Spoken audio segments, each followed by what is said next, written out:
We are here with legendary wide receiver Herman Moore. How are you doing, good sir? Today's going to be a great video, by the way.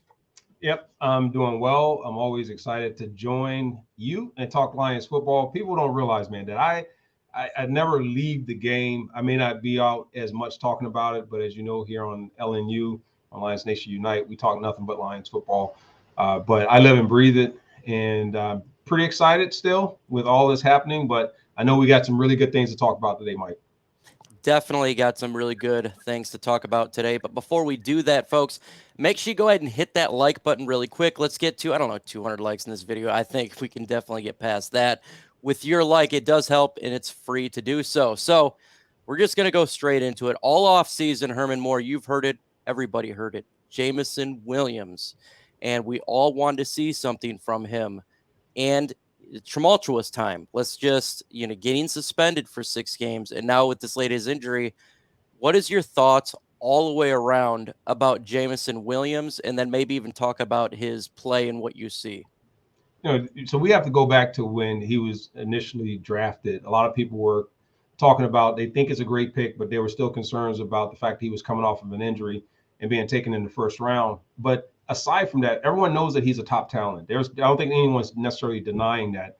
It's about now, can you take that same talent and that ability you had at the collegiate level and now transfer that over into the professional level and not just bring it with you, but consistently have it show up at everything that you do? Do you have the ability to all of a sudden now step up and say, you know what, no matter how great or good I was in college, now I have to work even harder. I have to work on those small fundamental things. I have to work on the details of everything that I do to now make sure I can be competitive at this level, because people level up. That's what happens in the NFL.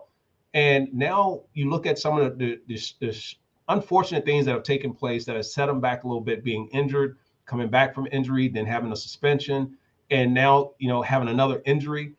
It has been a tough first year and a half, 2 years for this young man.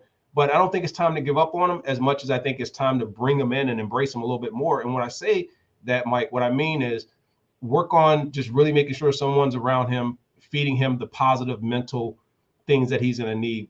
There's nothing worse than when you're injured and you have all these other things that are happening that are away from the field, and then things that are happening on the field aren't going quite the way you expected, and you're considered to be this top talent. Someone's got to be in your ear with positivity, but they have to also be in your ear saying, listen, these are the things you have to do no matter what you're thinking. This is a young man. I have a 30-year-old son. So this person is a lot younger than my son. And I wouldn't let him go at 20 some years old. So someone's got to be there and just really, being there, being an advocate for him, but also being that stern voice that says, hey, here are the things you got to do to get it right and to move on to the next level. And some people say, don't listen to what's being said about you. Don't listen to all the stuff that's happening. No, do listen, validate some things, discard the others that aren't, and then make sure that you're not being complacent and not making sure that you do what you need to do to be successful. NFL is not going to wait for you. There's too many talented players out there. And like you were saying, get a mentor, help him out on the side, make him mature a little bit. I mean, we're all young. We are all been through that. What about his game that you've seen with his hands and how he catches the football? Do you think that he needs improvement there? Do you think he's really good there? Route running, all of those things. I think his route running is still good. There's always room to get better. I mean, you look at a guy during my time when I played with, there was, even a Jerry Rice, this is the greatest receiver they say has played the game in terms of his work ethic and everything that he did. He always worked on getting better. You look at Amara St. Brown, who's a young player. He's always working on something to get better. So can Jameson Williams get better? Absolutely. He could always get better every practice. What I'm looking at is, does he have the confidence in his ability?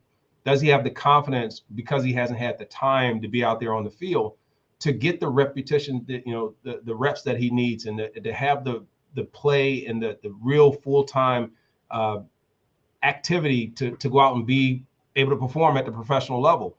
I don't think we've had enough of that. I don't think he's had enough of it to feel comfortable. We hit that part in our career where all of a sudden the game comes to us and it becomes easy. It's not strenuous. It's not something that takes a lot of thought. You innately will do things. he's still, you got to think about it. He still hasn't hit that stride yet. He hasn't hit that. So he's going to stay locked in a position. Watching him catch the football, I don't think he's as comfortable as people think when he's catching as a receiver, and just my personal observations that there are some uncertainty in terms of his hands that he's probably questioning himself. I went through that, and I think I came out of college thinking I had the best hands in the nation. And my stats proved that I was the top receiver, one of the top two receivers in the country coming out of college. But I started to question myself when I had some drops. I started to question. But what I realized is I didn't lose the fundamentals of catching football with my hands. Confidence comes in catching the football with your hands. He's not going to get that separation that you see at the collegiate level. That it's going to get smaller and smaller and smaller. The defensive backs are going to be tighter. And the difference is going to come if you're able to extend your hands, if you're able to catch the football with your hands. That's what's going to make the difference. And a lot of times in having successful plays.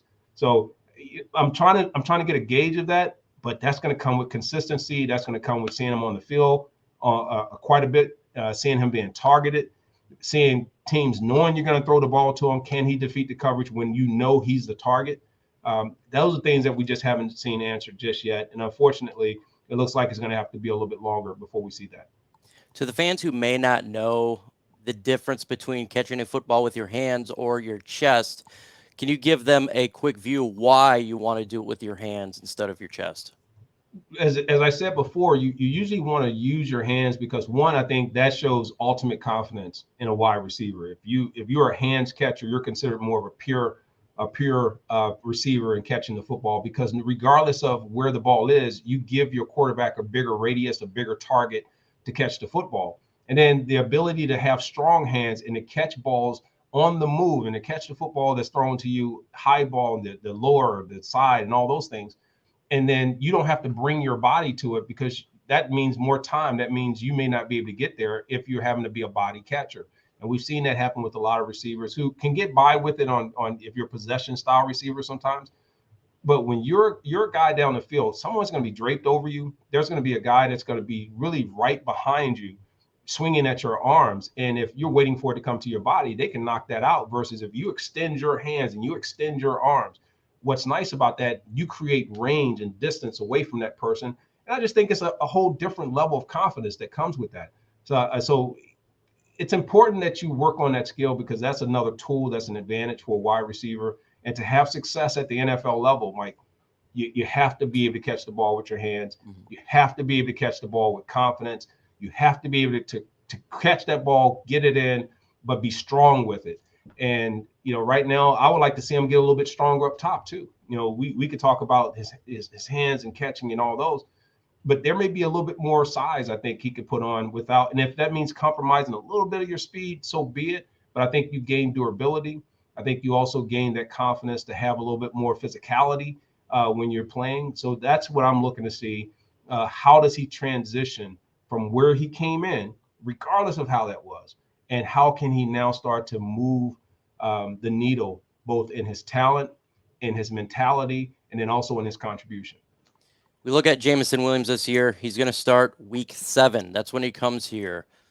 What do you want to see out of him this year? What do you think that the fans should see and players alike from Jameson Williams? What do you want to see from this young man in 2023/4? I want to see him come out and execute the play, execute whatever it is. Even if he doesn't get the ball, it's full speed. It's being sound in his assignment. It's making sure that he has high grades when it comes back to look at, did you do what we asked you to do? And then when the ball comes to you, and if you get the opportunity, do you make the play? Do you complete the process? Do you complete the play that happens? If he does all those things, then he's going to do well. He's going to do everything that's asked of him. He's going to do anything that is considered possible from him. But if you worry about what you're not getting, if you worry about a ball going somewhere else, and by no means am I saying that this is something this young man is saying or doing, not at all. I'm saying, but after a while, when you see success happening with other players, and then you're a high pick and you're not getting it, trust me, somebody's in your ear somewhere saying either you need to go somewhere else and get an opportunity to shine, or you need to get more passes, or your family's telling you that, your friends are telling you that, somewhere, even a fan is telling you that. and it can start to feed into you if you don't have the right mentality and have the right people. So I want to see him get a little bit more sound there. I want to see him really take a focus. I think he's taken accountability for what has happened on, outside of the game that has led to his suspension. But I want to see him work on saying, you know what, regardless of whether he's right or wrong, regardless of whether he understood, these are things that are detrimental and can't happen. And then there's got to be an accountability also within the organization where someone is saying, listen, we're here, or we're assigning you someone that you can talk to, that you can confide in, that you can work with, even if it's a coach, even if it's another player, even if it's an alum, to say, listen, you got any questions, and you got the right positive people there that can help him understand how to navigate the NFL and navigate a young career. Because I'd hate to see anything go south on such a talented player that I still think needs refining, but at the same time, that could be a superstar at this level if he's not just left to do it all on his own. We're here with legendary wide receiver Herman Moore talking about Jameson Williams. What is one thing you think Jameson Williams excels at really well, and maybe one thing that he needs to get a little bit better? That's a tough question. When I'm asked, what does he excel at? What is he really good at? What he needs to get better at? There just hasn't been enough film. There hasn't been enough footage out there and opportunities on a consistent basis to be able to say where he isn't. I mean, we see spurts. We can see a catch. We could see a missed opportunity. We can see him run a route where he's covered. We can see a route when he's open. But you don't get an understanding of what a player is really good at, where they are, until you see it repeatedly done one way or another. If it's consistently making mistakes and messing up, then you can say, hey, here's where the opportunities are to get better. If that player is catching passes and doing all these things great, you can say, well, this is where this person is excelling. I just don't think we have enough to go off of right now. He's still a mystery to whether or not he's going to be able to be an impact player for this team, whether or not he's going to be able to contribute long term. And we saw that when DeAndre Swift and some others were here. You see those spurts of talent, and that's someone very much. Anyone who's followed me knew I said this is a guy I think has a tremendous amount of talent, but trying to keep him long term was almost one of those things that was counting against him. But where is Jameson Williams right now? It's hard to really say. I'm sure there's frustration not only from him. I'm sure there's some frustration from the coaches. Not that they're disappointed in him as much as they're just disappointed that they're not getting enough time to work with him to get better and or to continue to work hard on things that he's already good at. So still holding out and saying let's keep the positivity on Jameson Williams, but let's keep him close. Let's figure out. Let's hope the Lions organization has someone who's there with him for support, and that he's just not left out there, which I'm sure he's not, as a young man that's got to kind of figure this out as he goes, or lean on people who are outside of understanding what it takes to be successful at the NFL level. Last question, the most important one for this whole video. Why should people subscribe to Lions Nation Night? Well, they should subscribe to it because we bring very good content, because they have you, Mike, here as a tremendous and outstanding, consistent host who we know does a great job. So we don't have to question whether or not and where you need to get better. We just need more people hitting that like button. We need more people subscribing to the channel. But LNU is a place of destination where we are continuously trying to improve and grow the channel. So that's why they have to like it. That's why they have to subscribe. And that's why you keep coming back to LNU. How about that, buddy? Hey, that was a great answer. Absolute great answer, folks. With that said, adios.